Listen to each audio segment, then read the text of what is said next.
সুপ্রিয় দর্শক, আশা করি সকলেই ভালো আছেন। আজকের ভিডিওতে আমরা শিখব সিলেবেল বা স্বর। তাহলে সিলেবেল বা স্বর কি?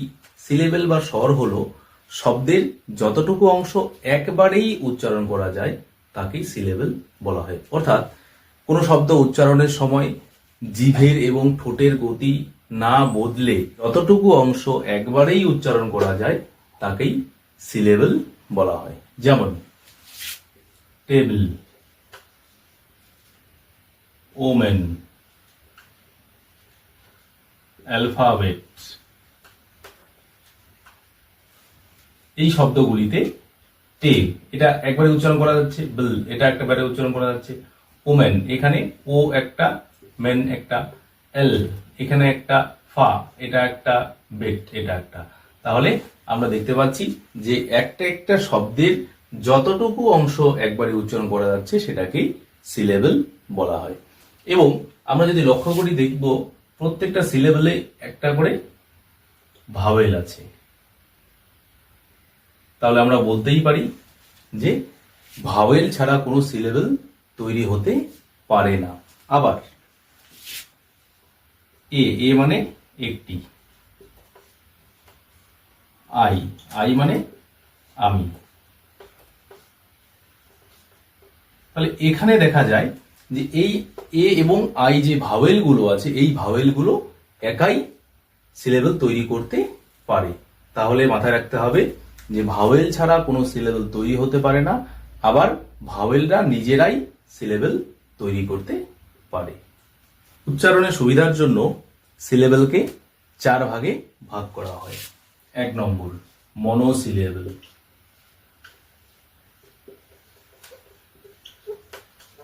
বা এক স্বর বিশিষ্ট শব্দ।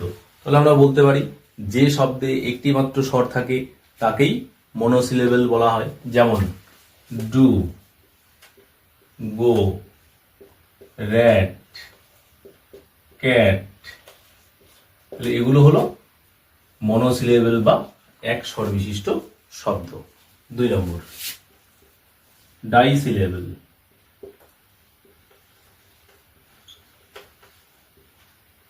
বা 2 স্বর বিশিষ্ট শব্দ।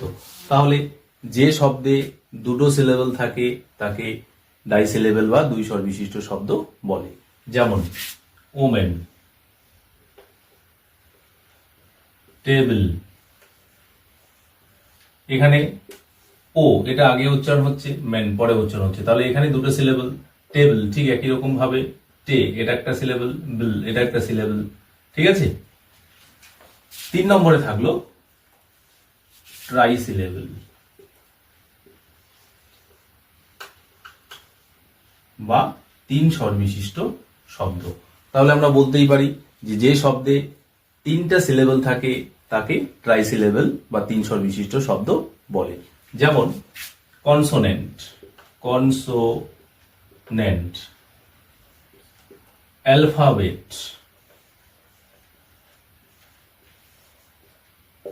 এখানে কনসোনেন্ট, কন এটা একটা সিলেবেল, সো এটা একটা সিলেবেল, নেন্ট এটা একটা সিলেবেল। তাহলে এই শব্দটাতে 3টা সিলেবেল। আবার অ্যালফাবেট, এল এটা একটা সিলেবেল, ফা এটা একটা সিলেবেল, বেট এটা একটা সিলেবেল।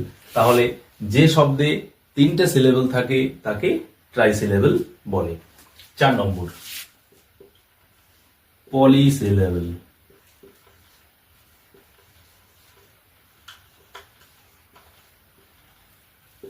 বা বহু স্বর বিশিষ্ট শব্দ। তাহলে আমরা বলতে পারবো যে শব্দে 3টার বেশি সিলেবেল থাকে তাকে পলিসিলেবেল বা বহু স্বর বিশিষ্ট শব্দ বলা হয়। যেমন ইকোনমি,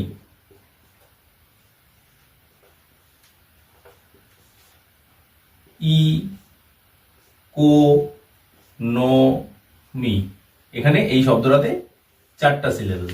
ফটোগ্রাফি,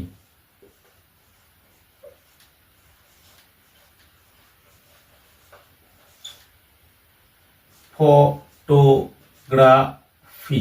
তাহলে এখানে 1টা 2টা 3টা 4টা, এখানেও ঠিক 4টা সিলেবেল। তাহলে এই শব্দগুলো হলো পলি সিলেবেল বা বহু স্বর বিশিষ্ট শব্দ।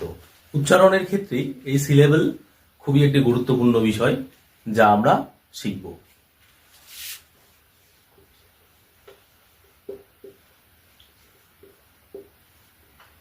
এই যে এত বড় একটা শব্দ আছে, এই শব্দটাতে আমরা উচ্চারণ যদি করতে না পারি তাহলে আমরা দুটো বা তিনটা অক্ষর একসাথে উচ্চারণ করব, উচ্চারণ করে করে এই শব্দটার সঠিক উচ্চারণটা তুলব। তাহলে COM কম, এটা একটা সিলেবেল হলো। BI এটা একটা সিলেবেল হলো। নে এটা একটা সিলেবেল। শন এটা একটা সিলেবেল হলো। তাহলে কম্বিনেশন, এবার একবারে উচ্চারণ করব কম্বিনেশন। ডেঞ্জার, ঠিক একই রকম ভাবে ডেঞ্জার, দুটো সিলেবেল, বুঝতে পারছো? ফিলোসফি, এখানে ঠিক এরকম ফিলোসফি।